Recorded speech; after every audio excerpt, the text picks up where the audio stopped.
नमस्कार दोस्तों, स्वागत है आपका हमारे YouTube चैनल पर। मेरे सभी प्यारे दोस्तों को जय श्री कृष्णा। खटमल और जूं की कहानी। यह कहानी कई वर्ष पुरानी है। उस समय दक्षिण भारत में एक राजा राज किया करता था। राजा के बिस्तर में मंदरी सर्पिणी नाम की एक जूं रहा करती थी, लेकिन इस बारे में राजा को कोई जानकारी नहीं थी। हर रात जब राजा गहरी नींद में सो जाता तो जूं अपने घर से बाहर निकलती, बड़े चाव से पेट भरकर राजा का खून चूसती और दोबारा जाकर छिप जाती। एक दिन न जाने कहां से उस राजा के बिस्तर में अग्निमुख नामक एक खटमल भी घुस आया। जब जूं ने उसे देखा तो उसे बहुत गुस्सा आया कि उसके इलाके में एक खटमल घुस आया है। जूं उसके पास गई और उससे तुरंत वापस चले जाने को कहा।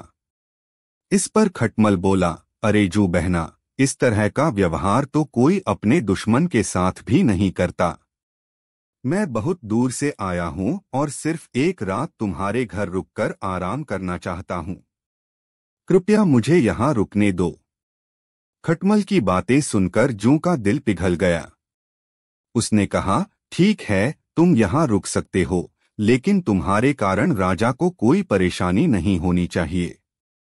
तुम राजा के आसपास भी नहीं जाओगे। जूं बहन, मैं बहुत दूर से आया हूँ और बहुत भूखा हूँ। वैसे भी हर रोज कहाँ राजा का मीठा खून पीने का मौका मिलता है। कृपया मुझे आज रात राजा के खून का स्वाद चखने का मौका दे दो, खटमल ने विनती करते हुए कहा।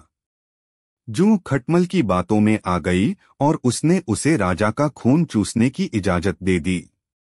ठीक है, तुम राजा के खून का भोजन कर सकते हो, लेकिन उससे पहले तुम्हें राजा के गहरी नींद में सो जाने का इंतजार करना होगा। जब तक राजा पूरी तरह सो नहीं जाता तब तक तुम उसे नहीं काट सकते, जूं ने कहा। इस पर खटमल ने हाँ कर दिया और दोनों रात होने का इंतजार करने लगे। रात होते ही राजा अपने कमरे में आया और सोने की तैयारी करने लगा। राजा का शरीर बहुत तंदुरुस्त था और उसकी तोंद बहुत मोटी थी। यह देखकर खटमल के मुंह में पानी आ गया। जैसे ही राजा बिस्तर पर आकर लेटा, खटमल ने न आव देखा न ताव और सीधे जाकर राजा की मोटी तोंद पर जोर से काट लिया और फिर दौड़कर पलंग के नीचे छिप गया। राजा दर्द के मारे चीख उठा और तुरंत अपने सिपाहियों को कमरे में बुला लिया।